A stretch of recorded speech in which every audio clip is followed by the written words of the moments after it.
Hello दोस्तों, कैसे हो आप सब। उम्मीद करते हैं बढ़िया मस्त होंगे। चलिए स्टार्ट करते हैं इसका वीडियो। क्वेश्चन नंबर 64 है, निम्नलिखित में से कौन सी चीज़ें किसी वाणिज्यिक बैंक की उधार सृजन की क्षमता को घटा देंगी। तो इसका ऑप्शन नंबर सी सही है। तो सी में है 3 और 4 सही है। केंद्रीय बैंक के पास निक्षेप, हाथ रोकड़।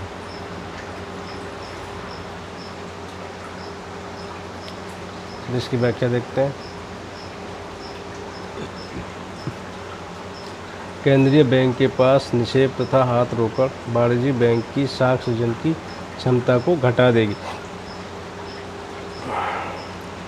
क्वेश्चन नंबर 65, उच्च शक्ति द्रव्य योग है।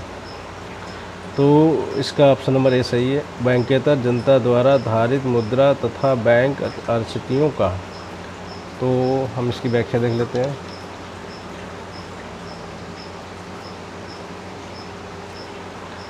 उच्च शक्ति मुद्रा वह है जो व्यापारिक बैंकों के पास अर्चितों और जनता के पास करेंसी के रूप में विद्यमान होती है। तो इसका फार्मूला देखते हैं।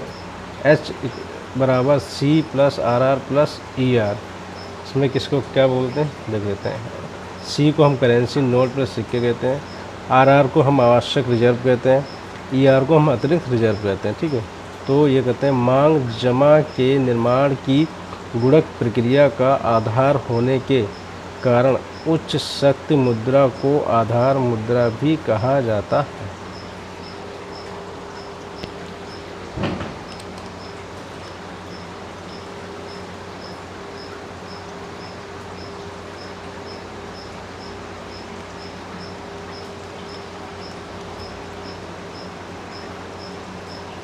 क्वेश्चन नंबर 66, उधार गुणक गुणांक होता है।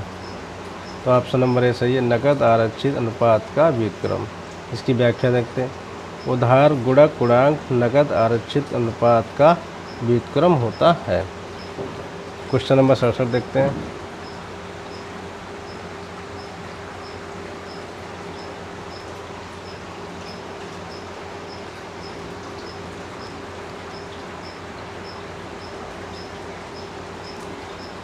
निम्नलिखित कथनों पर विचार कीजिए। यदि केंद्रीय बैंक खुले बाजार में सरकारी प्रतिभूतियां बेचता है तो इसके फलस्वरूप। तो इसका ऑप्शन नंबर बी सही है। 2 और 3 सही है।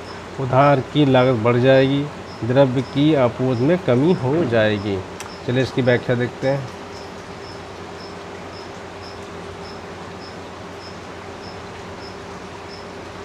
व्याख्या,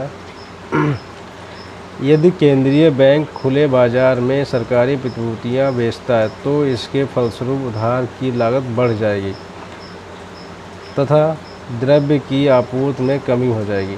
इसके विपरीत यदि केंद्रीय बैंक खुले बाजार से सरकारी प्रतिभूतियां खरीदता है तो बाजार में द्रव्य की आपूर्ति में वृद्धि होगी तथा उधार की लागत घट जाएगी। क्वेश्चन नंबर 68,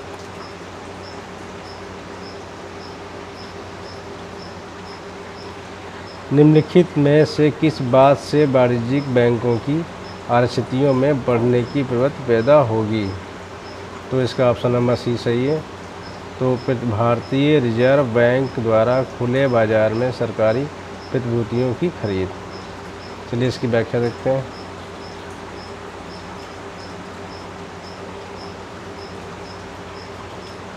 भारतीय रिजर्व बैंक द्वारा खुले बाजार में सरकारी प्रतिभूतियों की खरीदारी करने से वाणिज्यिक बैंकों की आरक्षितियों में बढ़ने की प्रवृत्ति पैदा होगी। क्वेश्चन नंबर 69, द्रव्य की आपूर्ति को नियंत्रित करने के लिए केंद्रीय बैंक के पास निम्नलिखित में से कौन से साधन उपलब्ध हैं। तो इसका ऑप्शन नंबर बी सही है। बी में कौन कौन से आते हैं, 1 और 3। नंबर 1 क्या है, बट्टा दर का घटाना बढ़ाना। नंबर 3 का क्या है, मार्जिन अपेक्षाओं में परिवर्तन। ठीक है। चलिए इसकी व्याख्या देखते हैं।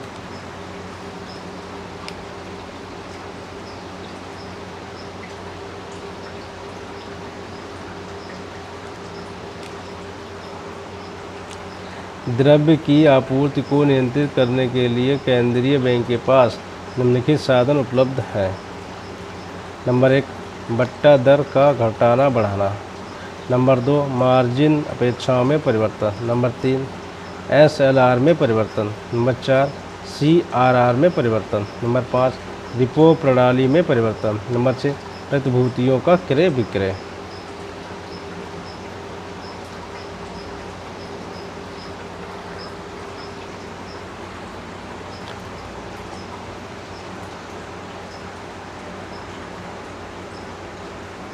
क्वेश्चन नंबर 70, चलिए स्टार्ट करते हैं। सूची फर्स्ट का सूची सेकंड के साथ सुमेल कीजिए और सूचियों के नीचे दिए गए कूट का उपयोग करते हुए सही उत्तर का चयन कीजिए।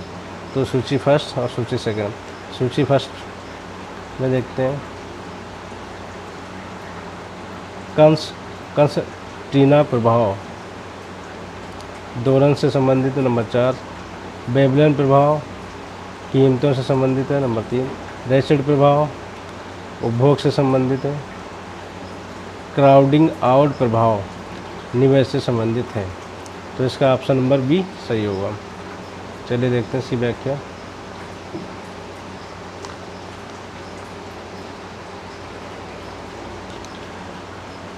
नंबर 1, कंसर्टीना प्रभाव दोलन से संबंधित है। बेबलियन प्रभाव कीमतों से संबंधित है। रेसिड प्रभाव उपभोग से संबंधित है। क्राउडिंग आउट प्रभाव निवेश से संबंधित है। क्वेश्चन नंबर 71 देखते हैं। निम्नलिखित पर विचार कीजिए। तो इसका ऑप्शन नंबर सी सही है। 1, 2, 3 चारों सही हैं। देख लेते हैं।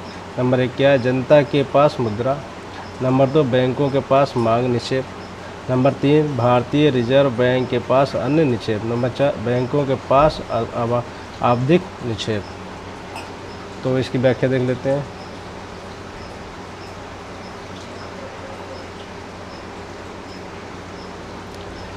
RBI M3 को विस्तृत मुद्रा कहता है।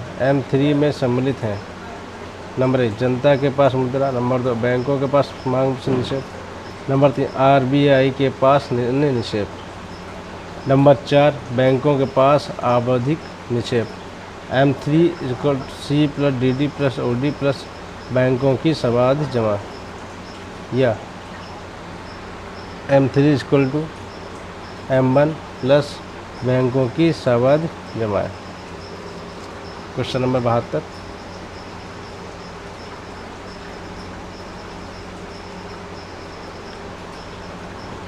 सांविधिक तरलता अनुपात SLR है।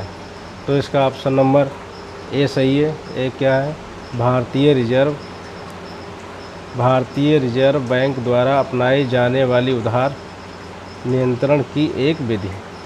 चलिए इसकी व्याख्या देखते हैं।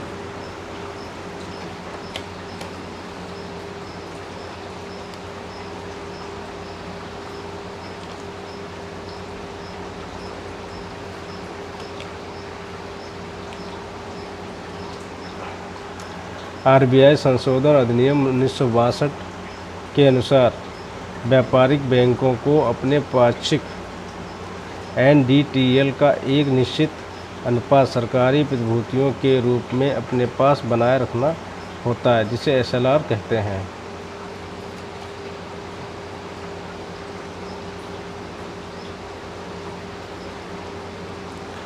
क्वेश्चन नंबर 73, निम्नलिखित में से कौन सी बातें मुद्रास्फीति को रोकने में सहायक सिद्ध होंगी? तो इसका ऑप्शन नंबर बी सही है। 1 और 2। एक क्या है? नंबर 1 तदर्थ ट्रेजरी बिलों की प्रणाली की समाप्ति। नंबर 2 खाद्यान्नों के उत्पादन तथा उनकी आपूर्ति में वृद्धि। चलिए की व्याख्या देखते हैं। निम्नलिखित बातें मुद्रास्फीति को रोकने में सहायक सिद्ध होंगी।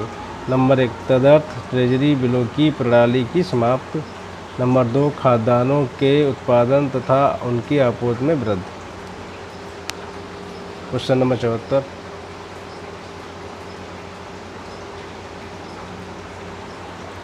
भारतीय रिजर्व बैंक निम्नलिखित उद्देश्य से भारत के विदेशी मुद्रा बाजार में हस्तक्षेप तथा डॉलरों की खरीद करता रहा है। तो इसका ऑप्शन क्या है? ऑप्शन नंबर डी सही है। चलिए देखते हैं क्या है। ऋण सेवा तथा ऋण भुगतान के लिए विदेशी मुद्रा भंडार बनाने की दृष्टि से। तो इसकी व्याख्या देखते हैं।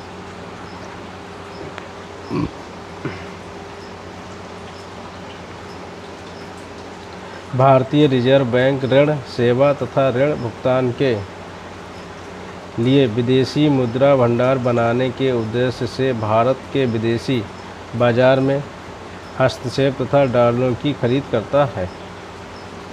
क्वेश्चन नंबर 75 देखते हैं।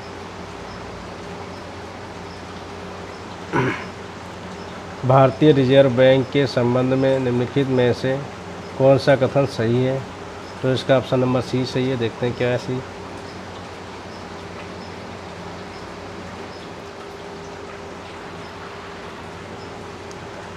निर्गम विभाग की परिसंपत्तियां बैंकिंग विभाग की परिसंपत्तियों से बिल्कुल अलग रखी जाती हैं। चलिए इसकी व्याख्या देखते हैं।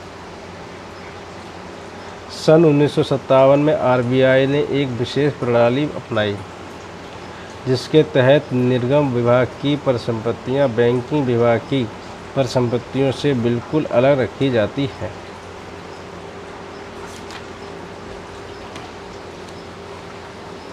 Question number 76।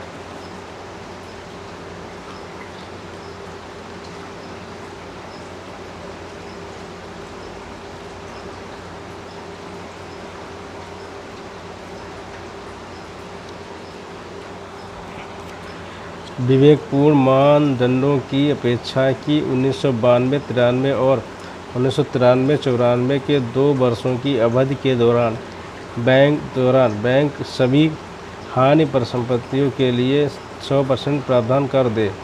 पहले वर्ष अर्थात 1992-93 में उनसे अपेक्षा की गई थी कि वे, इसका ऑप्शन नंबर ए सही है, 30% का प्रावधान करें। इसकी व्याख्या देखते हैं।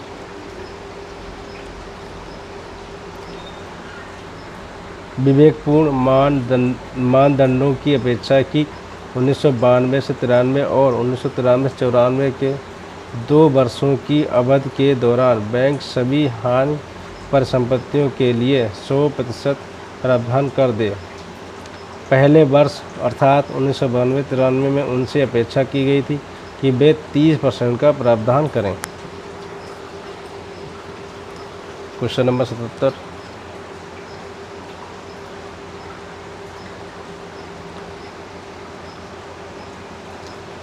प्रादेशिक ग्रामीण बैंक का प्रमुख उद्देश्य है। तो इसका ऑप्शन नंबर ए सही है। तो देखते हैं ऑप्शन नंबर ए क्या है। ग्रामीण क्षेत्र के छोटे और सीमांत किसानों, खेतिहर मजदूरों और शिल्पियों को उधार एवं अन्य सुविधाएं प्रदान करना। तो इसकी व्याख्या देखते हैं क्या है।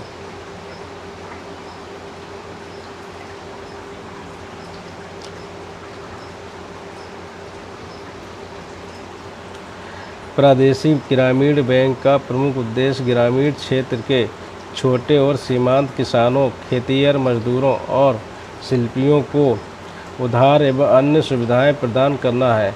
क्षेत्रीय ग्रामीण बैंक की स्थापना 1975 में की गई थी। इन बैंकों में केंद्रीय सरकार की हिस्सेदारी 50%, राज्य सरकार की 15% एवं लीड बैंक का 35% है। इन बैंकों द्वारा ऋण पर नहीं ब्याज दिया जाता है जो सहकारी समितियां लेती हैं।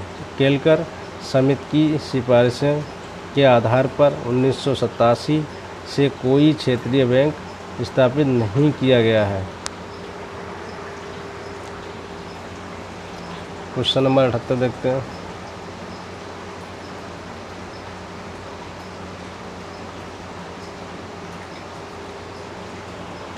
निम्नलिखित कथनों पर विचार कीजिए। ब्याज को उधार लिए गए द्रव्य के लिए चुकाई गई कीमत माना जाए तो निम्नलिखित कारणों से ब्याज की अनेक दरें एक साथ प्रचलन में हो सकती हैं।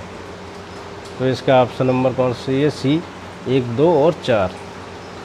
चलिए देखते हैं 1, 2, 4 क्या क्या है।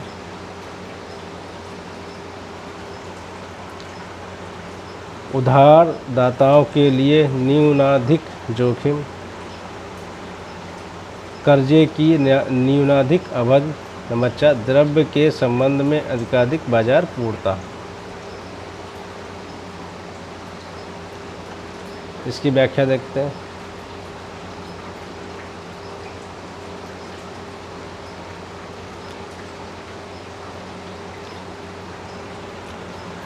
ब्याज को उधार लिए गए द्रव्य के लिए चुकाई गई कीमत माना जाए तो निम्नलिखित कारणों से ब्याज की अनेक दरें एक साथ प्रचलन में हो सकती हैं।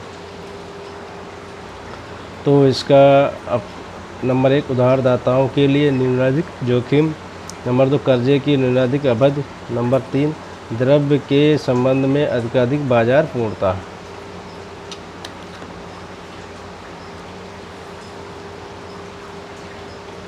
क्वेश्चन नंबर 79 देखते हैं। राज्यों को केंद्रीय योजनागत सहायता का विनिधान करने के लिए वर्तमान में जिस सूत्र का प्रयोग किया जा रहा है उसमें विचार रखा गया है। तो इसका ऑप्शन नंबर ए सही है।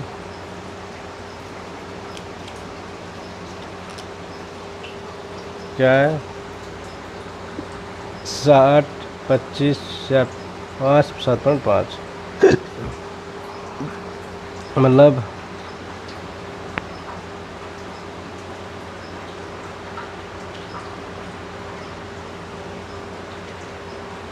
जनसंख्या 1971 की जनगणना 17.5%, जनांकीय परिवर्तन। चलिए इसकी व्याख्या देखते हैं। मेरे भी नहीं समझ में आ रहा है क्वेश्चन, काफ़ी टफ है और आया हुआ भी है।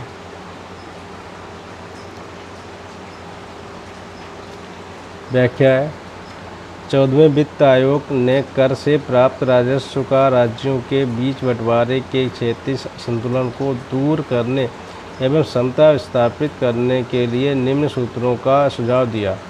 तो नंबर 1 है जनसंख्या 1971 बराबर सारांश किया 17.5%, जनांकीय परिवर्तन 10%, आय दूरी 50%, क्षेत्रफल 15%,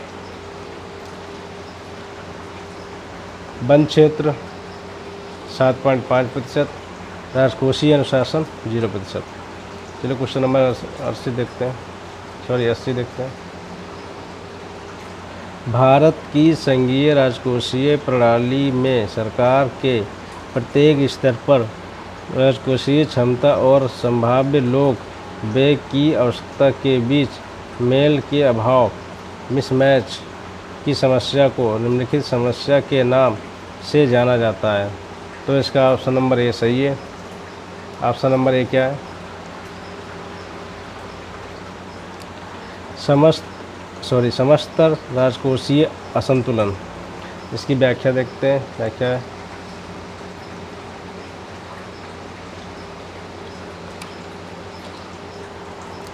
भारत की संघीय राजकोषीय प्रणाली में सरकार के प्रत्येक स्तर पर राजकोषीय क्षमता और संभाव्य लोक व्यय की आवश्यकता के बीच मेल के अभाव की समस्या को समस्त राजकोषीय असंतुलन के नाम से जाना जाता है। क्वेश्चन नंबर 81 देखते हैं।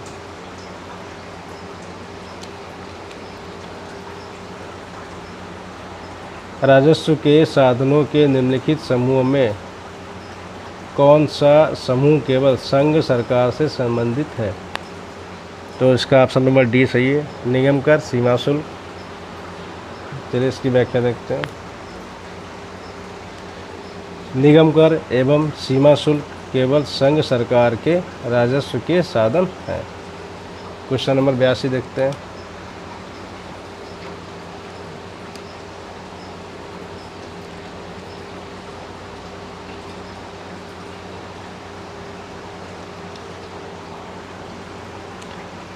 भारत के राजकोषीय घाटों को निम्नलिखित में से कौन सा कथन सही सही परिभाषित करता है? तो इसका ऑप्शन नंबर बी सही है।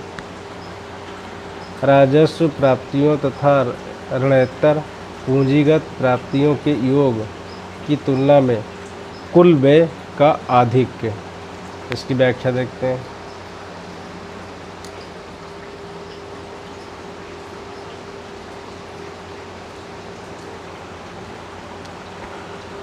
व्याख्या क्या है? राजकोषीय घाटा एक वित्तीय वर्ष में सरकार के व्यय एवं आय के वास्तविक अंतराल को व्यक्त करता है। इसका अर्थ सरकार के ऋणों के बोझ में होने वाली शुद्ध वृद्धि से है। राजकोषीय घाटे का उच्च स्तर आर्थिक असंतुलन एवं चुनौतियों को उत्पन्न करता है, अर्थात उच्च स्तर ऋण के बोझ एवं अतिरिक्त ब्याज अदायगी को स्पष्ट करता है। तो राजकोषीय घाटा क्या है? Total expenditure minus total receipts excluding only loans and assets. Question number 43 देखते हैं, 83।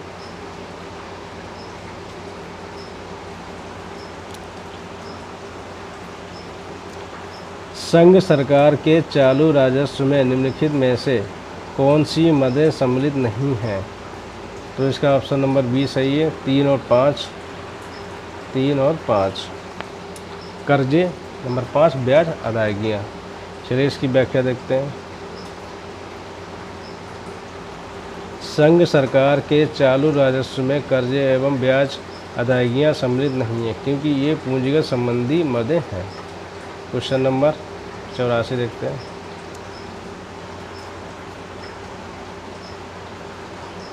सरकारी व्यय जो 90 दशक में जीडीपी का लगभग 26% था, 1990-91 में तेज़ी से बढ़कर जीडीपी का 31% हो गया। सरकारी व्यय के घटकों में ऐसे निम्नलिखित में से कौन से घटक हाल के वर्षों में पर्याप्त रूप से बढ़े हैं?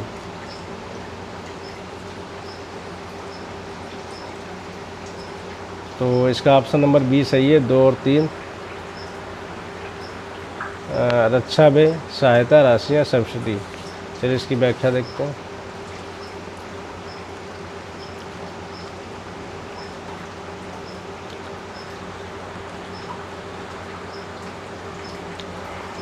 सरकारी व्यय जो 90 दशक में जीडीपी का लगभग 26% था, 1990-91 में तेज़ी से बढ़कर जीडीपी का 31% हो गया। सरकारी व्यय के घटकों में से निम्नलिखित घटक हाल के वर्षों में पर्याप्त रूप से बढ़े हैं? ए रक्षा व्यय, बी सहायता राशियाँ।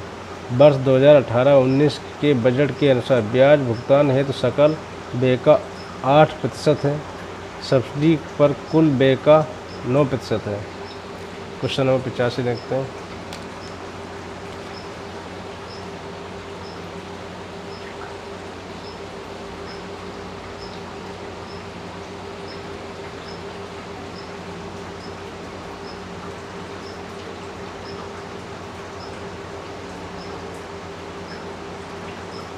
केंद्रीय अनुदानों के प्रयोजन के लिए निम्नलिखित में से कौन सा राज्य विशेष श्रेणी का राज्य नहीं है? Option number D Kerala. इसकी व्याख्या देखते हैं। केंद्रीय अनुदानों के प्रयोजन के लिए केरल राज्य विशेष श्रेणी का राज्य नहीं है। तो आप क्वेश्चन नंबर 86 देखते हैं।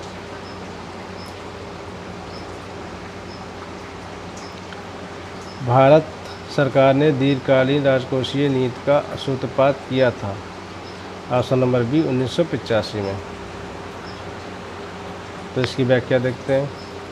भारत सरकार ने दीर्घकालीन राजकोषीय नीति का सूत्रपात 1985 में सुखमय चक्रवर्ती समिति 1985 की रिपोर्ट के बाद किया था। Question number 87।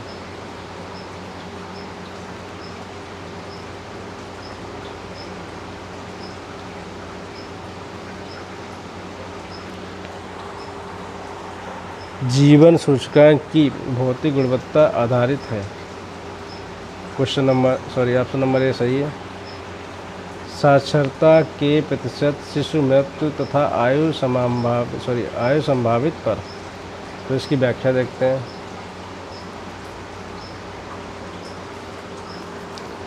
जीवन की भौतिक गुणवत्ता सूचकांक को 1976 में जॉन टिनबर्जन ने दिया। बाद में वैज्ञानिक स्वरूप देने के कारण इसे मॉरिस के नाम से जाना जाता है। मॉरिस ने जीवन प्रत्याशा, शिशु मृत्यु दर एवं साक्षरता तीनों को मिलाकर PQLI का निर्माण किया। PQLI का अधिक मूल्य 100 उत्तम स्थिति तथा न्यूनतम मूल्य 1 खराब स्थिति होता है। क्वेश्चन नंबर 88 देखते हैं। नीचे दिए गए देशों के प्रति व्यक्ति GNP का आरोही क्रम न्यूनतम पहले अधिकतम अंक में सही अनुक्रम है, तो ऑप्शन नंबर डी सही है। इथियोपिया, श्रीलंका, चीन, भारत। इसकी व्याख्या देखते हैं। वर्ष 2016 में सकल राष्ट्रीय आय में शीर्ष देश निम्नवत हैं। Number 1 America 18,367.30 billion dollar. चीन 11,374.20 billion dollar. Japan 48,16.90 billion dollar. Germany 36,24.60 billion dollar. UK 27,78.50 billion dollar. Question number 89।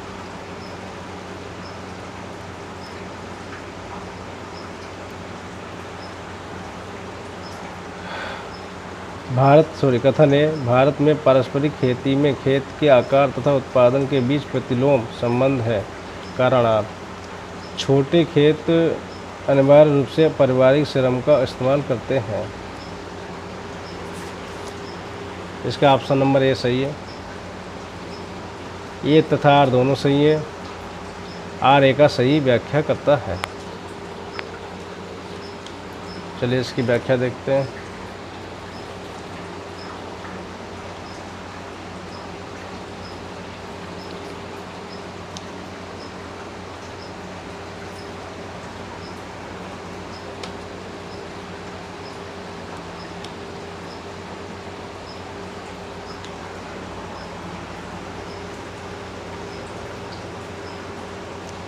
Bharat में जोतों का आकार छोटा होता है। इससे कृषक खेती में आधुनिक यंत्रों का प्रयोग नहीं कर पाते हैं। यदि करते हैं तो लागत अधिक लगती है तथा उत्पादन अपेक्षा अनुकूल नहीं होता है। अमेरिका, ऑस्ट्रेलिया जैसे देशों में बड़े बड़े कृषि फार्म पाए जाते हैं, जहां आधुनिक यंत्रों द्वारा कृषि उत्पादन किया जाता है। इससे कृषि एवं कार्य समानुकूल व कम लागत पर होता है। भारत में छोटे जोत में अधिकांशतः परिवार के सदस्य ही कार्य करते हैं। इससे कृषि क्षेत्र में अदृश्य बेरोजगारी की प्रवृत्ति पाई जाती है। Question number 90।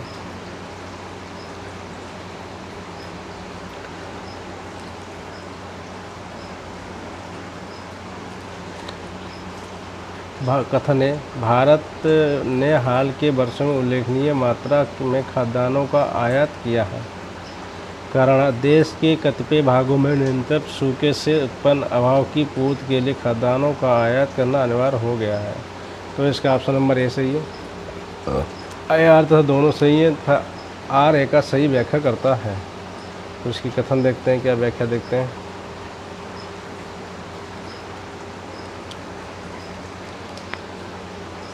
कथन व कारण दोनों सही था। आर ए की सही व्याख्या करता है। प्रश्नकाल के अनुसार वर्तमान में 2018-19 में भारत का खाद्यान्न उत्पादन लगभग 282 मिलियन टन हो गया है।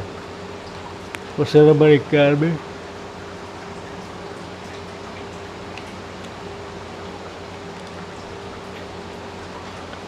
Question number 91।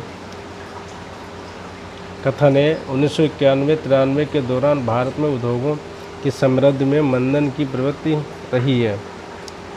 कारण क्या, कृषि की समृद्धि से होने वाले लाभों के असंयमित वितरण के फलस्वरूप औद्योगिक वस्तुओं की मांग में कमी आ गई है।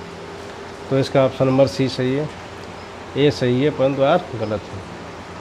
तो व्याख्या देखते हैं इसकी।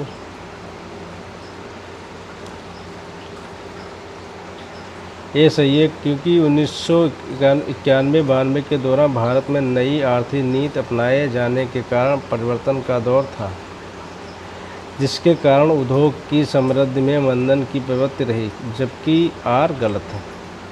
क्वेश्चन नंबर 92 देखते हैं।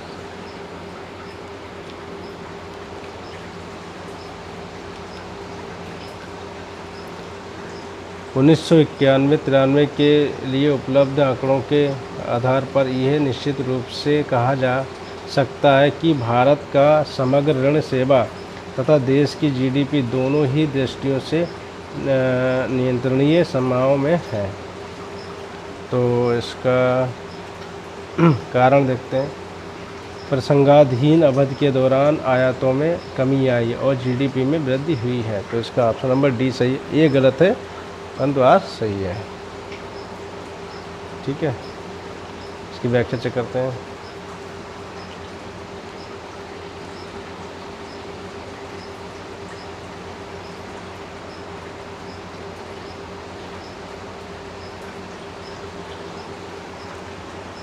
व्याख्या देखते हैं। ये गलत है, क्योंकि 1990-91 भारत का विदेशी मुद्रा भंडार अत्यंत कम स्तर पर था तथा विदेशी ऋण अत्यधिक था, जिससे निपटने के लिए जुलाई 1992 में नई आर्थिक नीति लागू की गई। इसके परिणामस्वरूप आयातों में कमी एवं निर्यातों में वृद्धि अवमूल्यन के फलस्वरूप हुई, जिससे जीडीपी पर सकारात्मक प्रभाव पड़ा। क्वेश्चन नंबर 93 देखते हैं।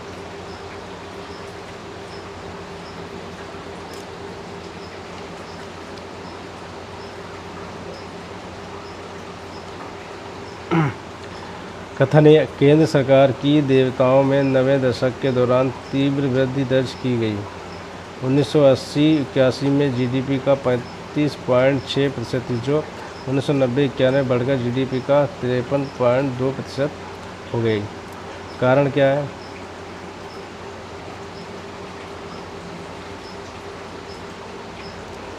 राजस्व घाटों तथा पूंजीगत प्राप्तियों से वित्त पोषित परिसंपत्तियों पर अर्जित अत्यल्प प्रतिफलों का योग इसके लिए उत्तरदायी था।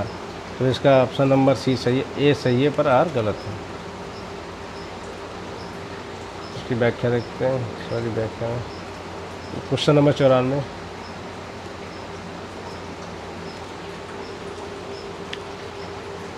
भारत की राष्ट्रीय आय के संगठन में निम्नलिखित संरचनात्मक परिवर्तनों में से कौन सा परिवर्तन आर्थिक विकास का लक्षण होगा?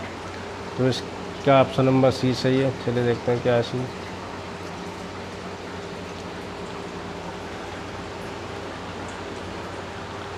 कृषि की अपेक्षा उद्योग से प्राप्त आय का अधिक अनुपात। तो इसकी व्याख्या देखते हैं।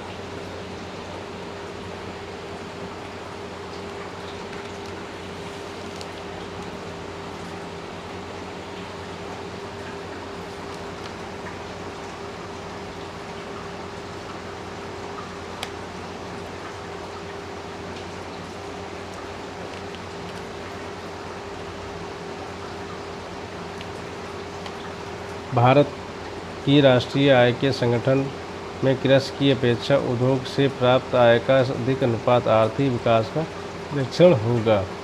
Question number 95।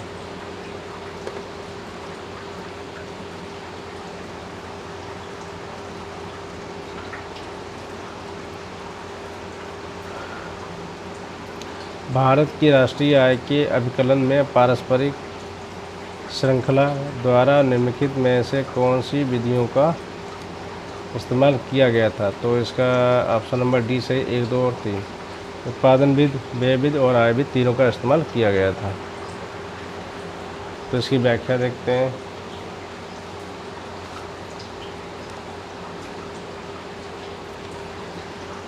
भारत की राष्ट्रीय आय के आकलन में पारंपरिक श्रृंखला द्वारा निम्नलिखित विधियों का प्रयोग किया जाता है। ऑप्शन नंबर ए उत्पादन विधि, नंबर 2 विधि, व्यय विधि, नंबर 3 आय विधि। क्वेश्चन नंबर 96 देखते हैं।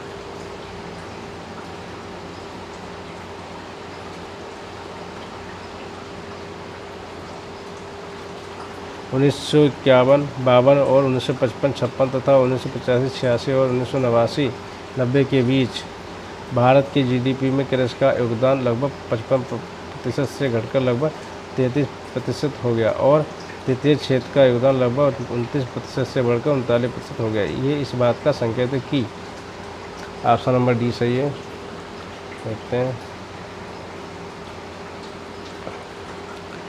कि मूर्त वस्तुओं का उत्पादन उतनी तेज़ी के साथ नहीं बढ़ा है जितनी तेज़ी से जीडीपी में वृद्धि हुई है।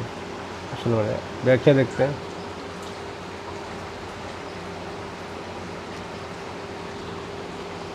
वर्ष 1951-52 और 1955-56 तथा 1985-86 और 1989-90 के बीच भारत के जीडीपी में कृषि का योगदान लगभग 55% से घटकर लगभग 33% हो गया और तृतीय क्षेत्र का योगदान लगभग 29% से बढ़कर 39% हो गया।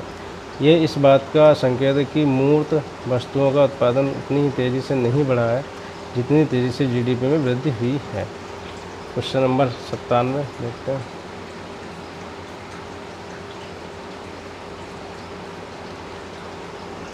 उन्नीस सौ 1980-81 और 1991-92 दोनों में वर्तमान कीमतों का प्रति व्यक्ति निवल नेट राज्य घरेलू उत्पाद निम्नलिखित में से किस राज्य में न्यूनतम थी? Option number C Bihar. चलिए इसकी व्याख्या देखते हैं। 1980-81 और 91-92 में वर्तमान कीमतों पर प्रति व्यक्ति निवल राज्य घरेलू उत्पाद बिहार राज्य में न्यूनतम थी। वर्ष 2018-19 में प्रति व्यक्ति आय बिहार राज्य की सबसे कम तथा सबसे अधिक गोवा राज्य की है। क्वेश्चन नंबर 98 देखते हैं।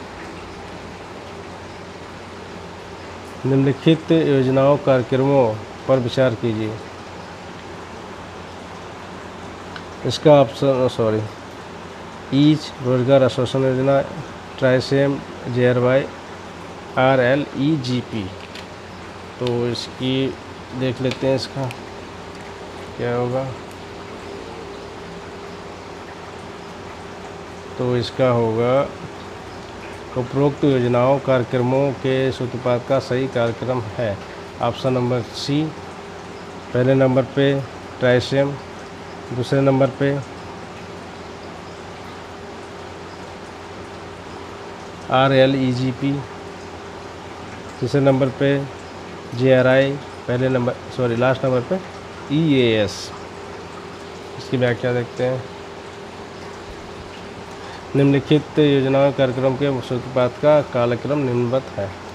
ट्राइसेम 1979, RLEGP 1983, JRI 1989, ईज रोजगार आश्वासन योजना 1993। क्वेश्चन नंबर 99 देखते हैं।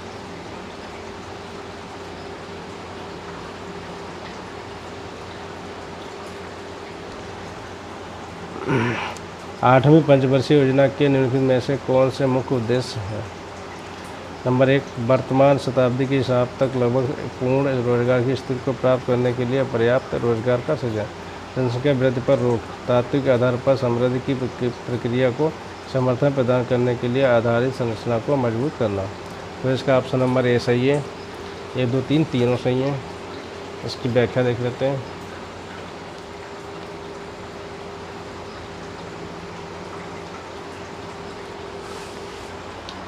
आठवीं पंचवर्षीय योजना के निम्नलिखित मुख्य उद्देश्य हैं। नंबर 1, वर्तमान शताब्दी की समाप्ति तक लगभग पूर्ण रोजगार की स्थिति को प्राप्त करने के लिए पर्याप्त रोजगार का सृजन। नंबर 2, जनसंख्या वृद्धि पर रोक। नंबर 3, तात्विक आधार पर समृद्धि की प्रक्रिया को समर्थन प्रदान करने के लिए आधारित संरचना को मजबूत करना। Question number 100।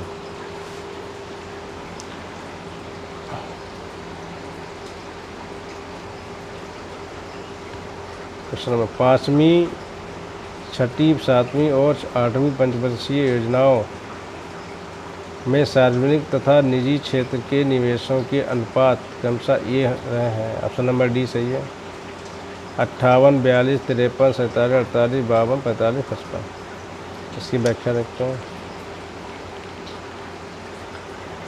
5वीं, 6ठी, 7वीं, 8वीं पंचवर्षीय योजनाओं में सार्वजनिक तथा निजी निवेश का अनुपात निम्नवत। 5वीं में 50 से 42, 6वीं योजना में 53-47, 7वीं में 48-52, 8वीं योजना 45-55। क्वेश्चन नंबर 101, आयोजना के प्रारंभिक चरणों में औद्योगिकरण का अधिक बल पूंजीगत वस्तुओं का उत्पादन करने वाले उद्योगों की अपेक्षा उपभोक्ता वस्तुओं का उत्पादन करने वाले उद्योगों के पक्ष में होता है। इसे प्रकल्पना की वकालत की थी। ऑप्शन नंबर सी सही है, कुजनेट्स ने।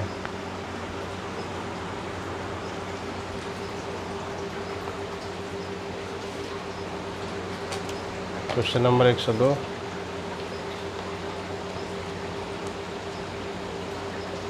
सर इसकी व्याख्या देख लेते हैं। 101 की व्याख्या देख लेते हैं क्या है। आयोजना के आरंभिक चरणों में औद्योगिकरण का अधिक बल पूंजीगत वस्तुओं का उत्पादन करने वाले उद्योगों की अपेक्षा उपभोक्ता वस्तुओं का उत्पादन करने वाले उद्योगों के पक्ष में होता है।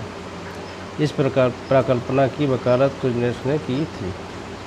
क्वेश्चन नंबर 102 देखते हैं।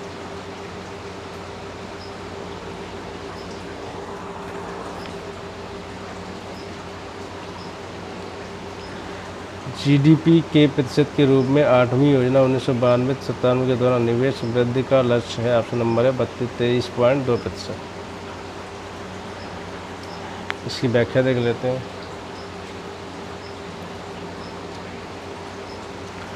आठवीं पंचवर्षीय योजना 1992-97 के दौरान निम्नलिखित लक्ष्य तब तय किए गए थे। नंबर 1 विकास दर 5.6%, निवेश दर, नंबर 2 निवेश दर 23.2%, नंबर 3 घरेलू बचत दर 21.6%, नंबर 4 पूंजी उत्पादन अनुपात 4.1%।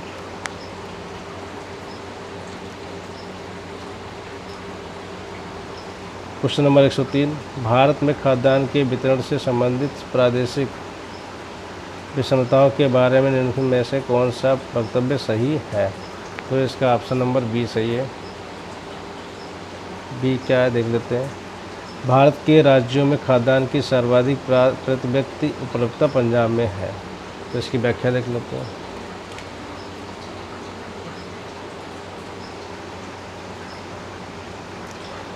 भारत में खाद्यान्न के वितरण में संबंधित प्रादेशिक विषमता विद्यमान है। भारत के राज्यों में खाद्यान्न की सर्वाधिक प्रति व्यक्ति उपलब्धता पंजाब में है तथा सबसे कम छत्तीसगढ़ में है।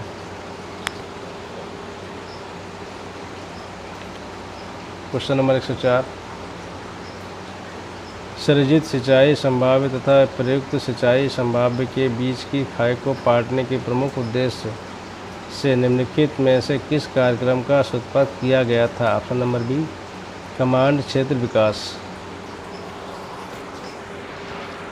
इसकी व्याख्या देख लेते हैं।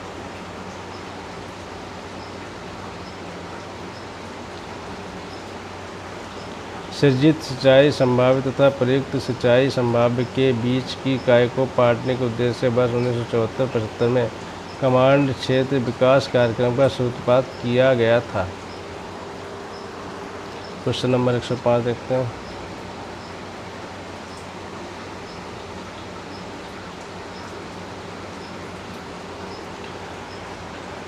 निम्नलिखित में से कौन सा भूमि सुधार उपाय भारत में पूरी तरह लागू किया जा चुका है। ऑप्शन नंबर बी बिचौलियों की समाप्ति। तो इसकी व्याख्या देख लेते हैं। भूमि सुधार के अंतर्गत बिचौलियों की समाप्ति को भारत में पूरी तरह लागू किया जा चुका है। भूमि सुधार के अंतर्गत निम्नबद्ध करके उठाए गए कदम: चकबंदी, नंबर 2 हदबंदी, नंबर 3 काश्तकारी सुधार, नंबर 4 सहकारी कृषि को बढ़ावा। क्वेश्चन नंबर 106,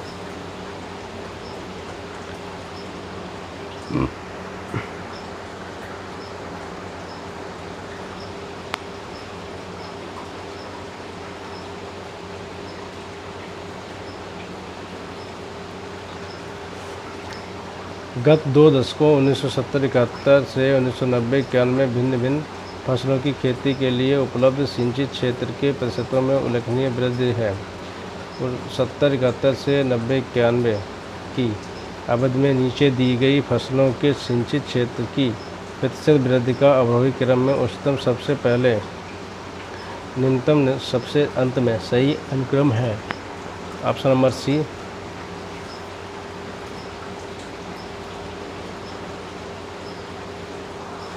गेहूँ, चावल, तिलहन, कपास यानी सी। इसकी व्याख्या देखते हैं।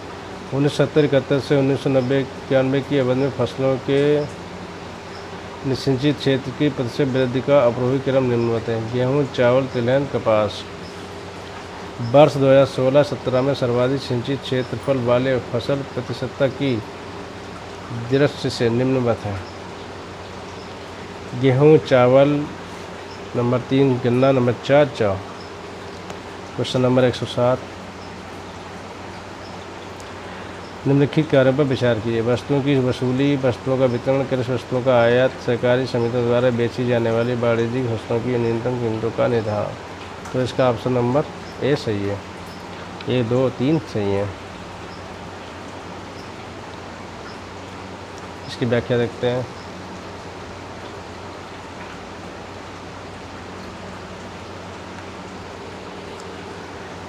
भारतीय राष्ट्रीय सहकारिता विपणन संघ NAFED का ताल्लुक निम्नलिखित में से है। नंबर 1 वस्तुओं की वसूली, नंबर 2 वस्तुओं का वितरण, नंबर 3 कृषि वस्तुओं का आयात। NAFED की स्थापना 2 अक्टूबर 1958 को ही। यह राष्ट्रीय स्तर पर शीर्ष सहकारी संगठन है। इसका प्रमुख कार्य चुनी हुई कृषि वस्तुओं को प्राप्त करना, वितरण, निर्यात तथा आयात करना है। यह आवश्यक कृषि वस्तुओं को अतिरिक्त वाले क्षेत्रों से कमी वाले क्षेत्रों में ले जाने में मदद करता है। Question number 108।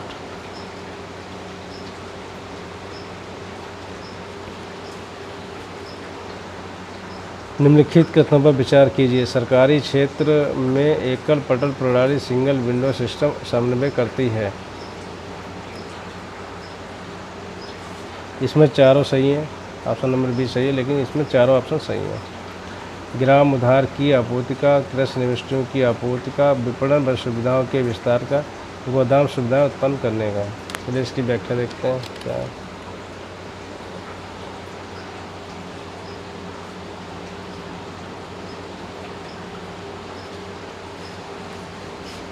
Option number B सही है। चारों सही यानी। तो इसकी व्याख्या देखते हैं। सरकारी क्षेत्र में एकल पटल प्रणाली सिंगल विंडो सिस्टम समन्वय करती है। नंबर 1 ग्राम उधार की आपूर्ति का, नंबर 2 कृषि निविष्टों की आपूर्ति का, नंबर 3 विपणन सुविधाओं के विस्तार का, नंबर 4 गोदाम सुविधा उत्पन्न करने का। Question number 109।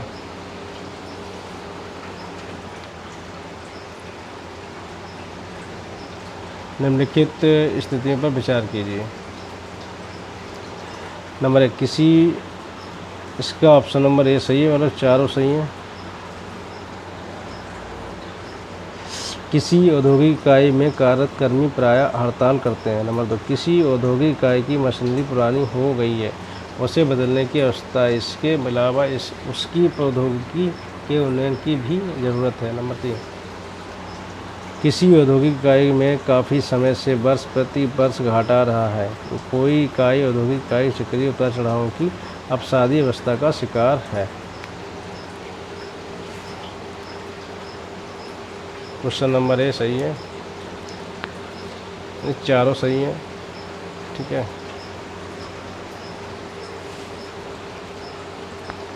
इसकी व्याख्या देखते हैं।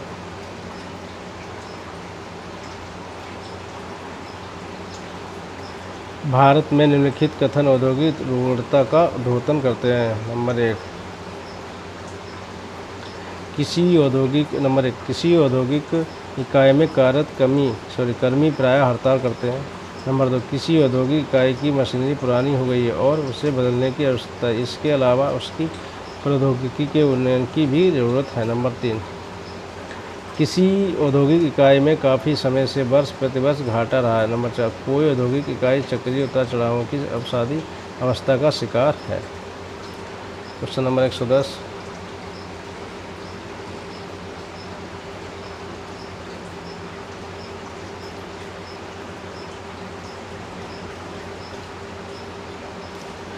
मोटर कार तथा श्वेत वस्त्र उद्योगों को लाइसेंस मुक्त किया गया?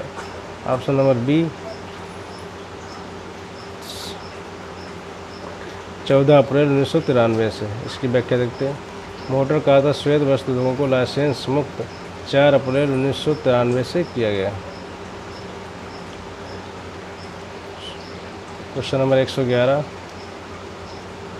सूची स्थापना वर्ष तथा सूची सेकंड संस्था का नाम के साथ सुमेल कीजिए और सूचियों के नीचे दिए कूट का उपयोग करते हुए सही उत्तर का चयन कीजिए। चलिए देखते हैं इसका। ऑप्शन नंबर डी सही है। 4, 2, 1, 3 से संबंधित, 5 से संबंधित है। चलिए देखते हैं क्या क्या है। 1955 भारतीय निर्यात आयात बैंक। 1964 भारतीय औद्योगिक विकास बैंक। 1982 भारतीय औद्योगिक वित्त निगम बैंक। 87 भारतीय औद्योगिक उधार तथा निवेश निगम। औद्योगिक तथा वित्तीय पुनर्निर्माण बोर्ड से। देश का व्याख्या देखते हैं कौन नया लग जाएगा, क्या सही है क्या।